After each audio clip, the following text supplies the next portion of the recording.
Rajahmundry land titling యాక్ట్పై BJP రాష్ట్ర అధ్యక్షులు Daggubati Purandeswari comments చేశారు.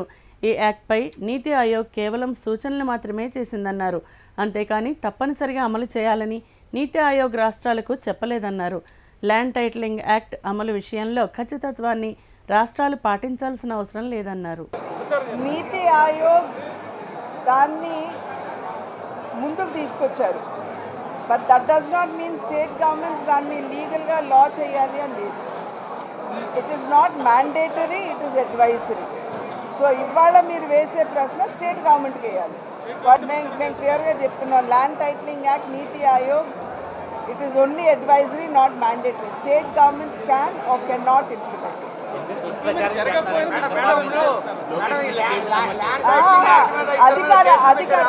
అధికార పార్టీ వాళ్ళు మరి ఎన్నో అసత్య ప్రచారాలు చేశారు కదా. 4% రిజర్వేషన్ తీసేస్తాము అని నేను చెప్పినట్టు ప్రచారం చేశారు.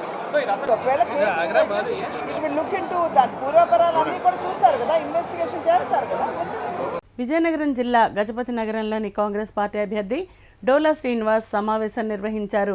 రాహుల్ గాంధీ ప్రవేశపెట్టిన మేనిఫెస్టోలో తెలిపినట్లుగా ఇండియా కూటమికి ఓటు వేస్తే మహాలక్ష్మి పథకం కింద పేద మహిళలకు సంవత్సరానికి ₹1,00,000 ఇవ్వడం జరుగుతుందని అన్నారు.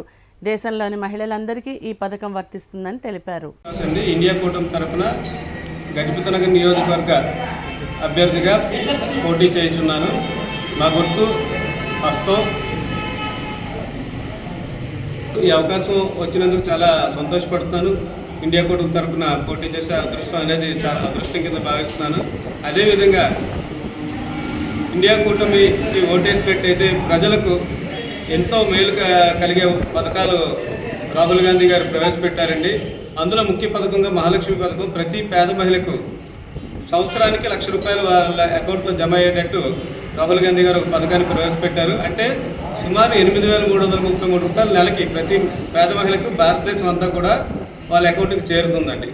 అదేవిధంగా రైతుకు కానీ, నిరుద్యోగ యువతకు కానీ, ఉపాధి హామీ కూలీలకు కానీ, తర్వాత ఉచిత విద్య కేజీ టు పీజీ వరకు పేద విద్యార్థులకు ఉచిత విద్య కానీ, అలాగే ఇల్లు లేని వారికి ప్రతి వారికి ₹5,00,000తో ఈ ఇల్లు వచ్చేటట్టు కానీ ఇవన్నీ కూడా పథకాలు ప్రవేశపెట్టిందండి.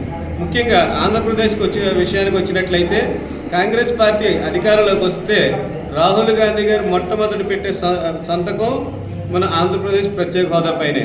అంటే 10 సంవత్సరాలు ఆంధ్రప్రదేశ్కు ప్రత్యేక హోదా ఇస్తామని కూడా గ్యారంటీ ఇవ్వడం జరిగిందండి. అదేవిధంగా ఉత్తరాంధ్రకి స్పెషల్ ప్యాకేజు.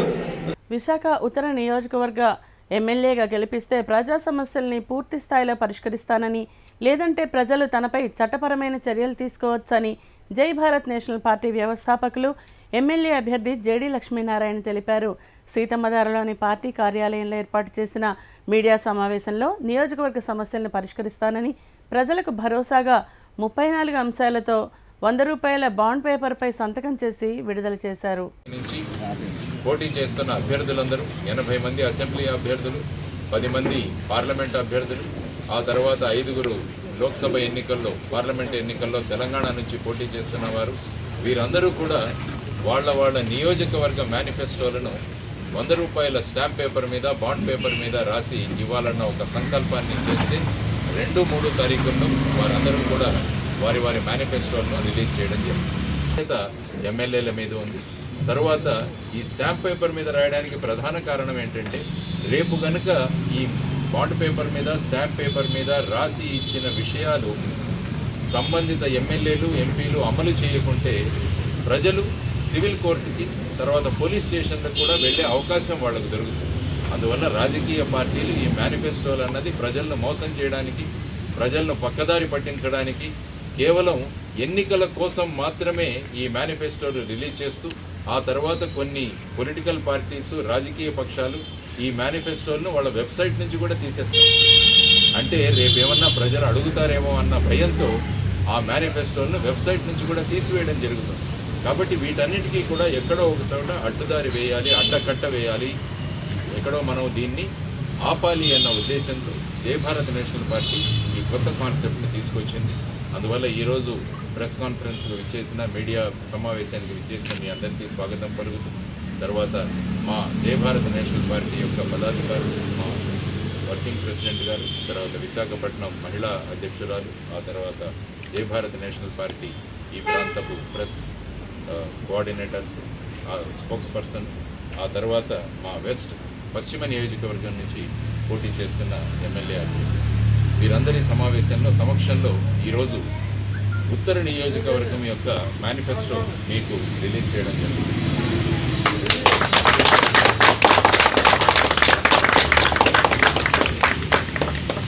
ఇది 100 రూపాయల గవర్నమెంట్ చలాన్ కట్టి వారు ఇచ్చిన స్టాంప్ పేపర్ మీద ఇది రాసిస్తున్నాం. ఈ అందరి కాపీలు మీ అందరికీ ఇస్తాం. మీడియా దీన్ని విస్తృతంగా ప్రచారం ఇంటి ఇంటికి తీసుకువెళ్ళండి. ఎందుకు కోరుకుంటున్నానంటే ఇందులో మేము ప్రధానంగా రాసింది ఆంధ్రప్రదేశ్ రాష్ట్ర శాసనసభకు ఎన్నుకుంటే ఈ కింద పేర్కొన్న అంశాలను అమలు చేయడానికి నా వంతు కృషి చేస్తానని హామీ ఇస్తున్నాను.